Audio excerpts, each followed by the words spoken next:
যে কি বলি, বিয়ের রাতে ড্রাঙ্ক অবস্থায়, ছি ছি ছি ছি ছি।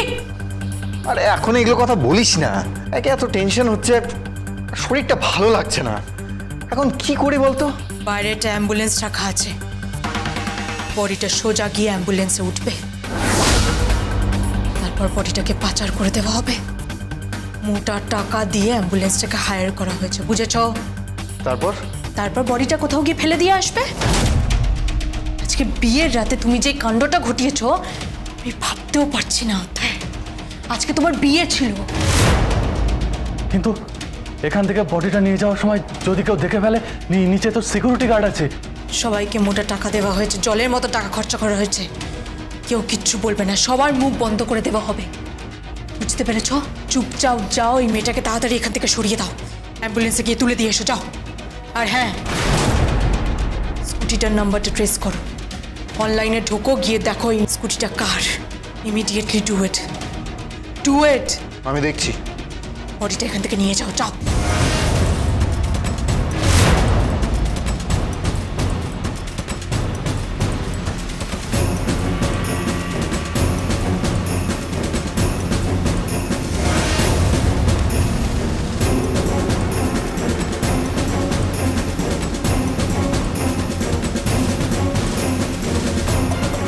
কি হয়েছে?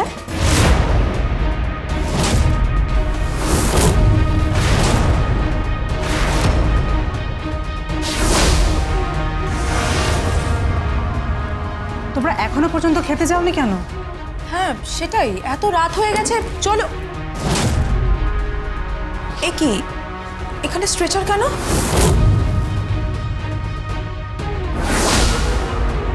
কেউ কি অসুস্থ হয়েছে নাকি? হ্যাঁ না, মানে মেয়েটা অসুস্থ হয়ে পড়েছে, অ্যাম্বুলেন্স এসে আমি বাইরে নিয়ে যাচ্ছি। 1 মিনিট, অ্যাম্বুলেন্স এসেছে মানে? না না, আমি বুঝতে পারছি না মেয়েটার কি হয়েছে। কে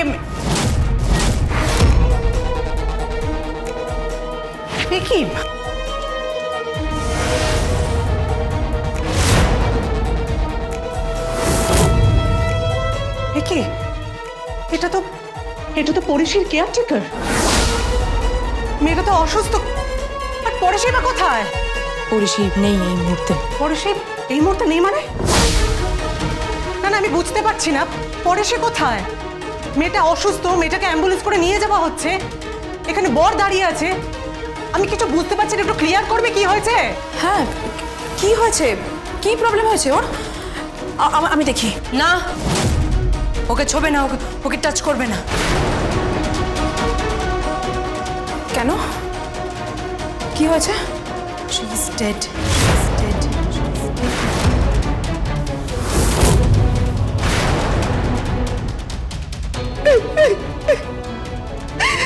আরে আপনি কাঁদবেন না, প্লিজ প্লিজ আপনি কাঁদবেন না, দেখুন সব কিছু ঠিক আছে, মিনুর কিচ্ছু হয়নি। আচ্ছা আচ্ছা, আমি ব্যবস্থা করছি।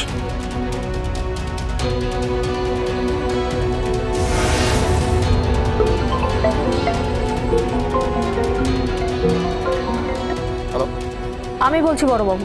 হ্যাঁ বলুন। বলছি আপনাকে না আমি একটা ওই অ্যাড্রেস পাঠাচ্ছি, আপনি একটু সেখানে পৌঁছে যান তো। কেন? কেন জানি না, আমার মনে হচ্ছে সেখানে কিছু একটা ঘটেছে, মনে হচ্ছে একটা খুন হয়েছে। দেখুন, আন্দাজের উপর ভিত্তি করে তো আমি কিছু করতে পারি না। আন্দাজ না বড়বাবু, আই এম শিওর। আর সেই খুনের যিনি উইটনেস, তিনি আমার সামনে বসে আছেন, কথা বলবেন। ধরুন, আপনি কথা বলুন। কি থানার বড়বাবু, কথা বলুন না, আপনি কথা বলুন।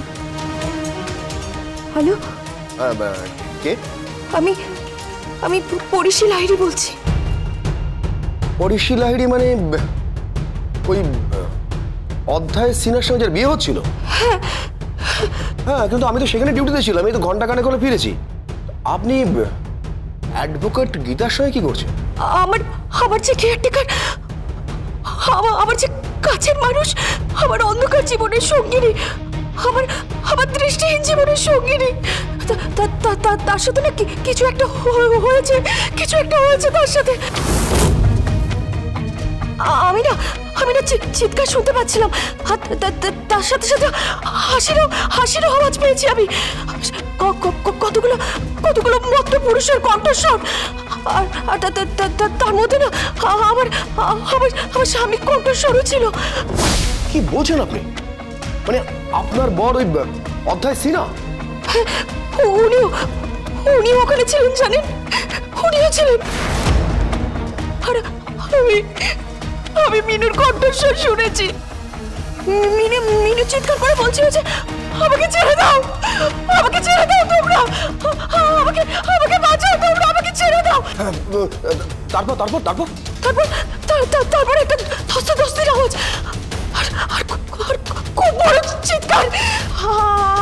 আমার কি মনে হয় জানেন, আমার মিনু উপর থেকে পড়ে গেছে, আমার মিনু উপর থেকে পড়ে গেছে। কি বলছেন আপনি? তারপর আমি খুব জোরে চিৎকার করি, আর আমাকে ওরা আমার চিৎকার শুনে আমাকে আটকে রাখার চেষ্টা করে। আর আমি যে কিভাবে পালিয়ে এসেছি, আমি কোন পথে গেছি আমি জানি না, আমি জানি না আমি কোন দিকে গেছি। আমার সারা পৃথিবীটা অন্যরকম হয়ে গেছে। আমার কেন জানি না মনে হচ্ছে মিনুর কিছু হয়েছে, মিনুর কিছু হয়েছে। মিনুকে? আমি যার কথা বলছি আপনাকে, আমার পরিচারিকা, আমার কেয়ারটেকার, আমার বান্ধবী, আমার জীবনের সবকিছু। আমার বাবা মায়ের মৃত্যুর পর ওই ছিল আমার জীবনের সবকিছু, ওই আমার জীবনের সবকিছু ছিল। ওর যদি কিছু হয়ে যায় আমি কি করব? ওর যদি কিছু হয়ে যায় আমি কি করব? ঠিক আছে আপনি ভাববেন না, আমি দেখছি। কিন্তু আপনার এই সাক্ষীর ভিত্তি কি? আপনি তো থেমে গেলেন কেন? আমি দৃষ্টিহীন তো, কিন্তু আমি শুনতে পেয়েছি। আমার শ্রবণ শক্তি অত্যন্ত প্রখর। আমি নিশ্চিত, আমি নিশ্চিত যে মিনুর কিছু একটা হয়েছে। আমি সব শুনেছি। কে কি বলেছে, কি বলেছে, আমি সব চিৎকার আমি শুনতে পেরেছি। তারপর সবকিছু স্তব্ধ। আমাকে ওরা জোর করে তুলে নিয়ে যেতে চেয়েছিল, আর তারপরে আমাকে এই অ্যাডভোকেট আমাকে ওখান থেকে বাঁচিয়ে নিয়ে আসে। আপনি ভাববেন না, আপনি ওখানে ওয়েট করুন, আমি এক্ষুনি একটা রাউন্ড বেড়ে আসছি।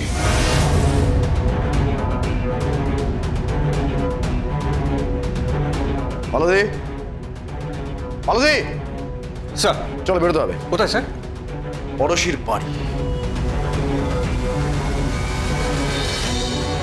আপনি এখানে একটু বসুন, আমি আপনার খাবারের ব্যবস্থা করছি। শুনুন, আপনার গলাটা না খুব চেনা চেনা লাগছে। আগে কি কখনো আপনার সাথে আমার কথা হয়েছে? মুখার্জি বাড়ির বউ হয়ে কোমরে চাবি ঝুলিয়ে সংসার করছেন নিশ্চয়ই? হ্যাঁ, মুখার্জি বাড়ির বউ তখন সংসার তো করবই। জানেন, আমার আপনার জায়গায় না, আমার সঙ্গে আপনি কিভাবে কথা বলবেন? না, মানে আপনার কথায় একটা শয়ের, কিছু মনে করবেন না। হ্যাঁ, আমার কেন জানি না মনে হলো এর আগেও কেউ এইভাবে আমার সাথে কথা বলেছে। তিনি আমার খুব কাছের মানুষের স্ত্রী। না, কোথাও ভুল হচ্ছে আপনার। আপনি বসুন, আমি খাবারের ব্যবস্থা করছি আপনার।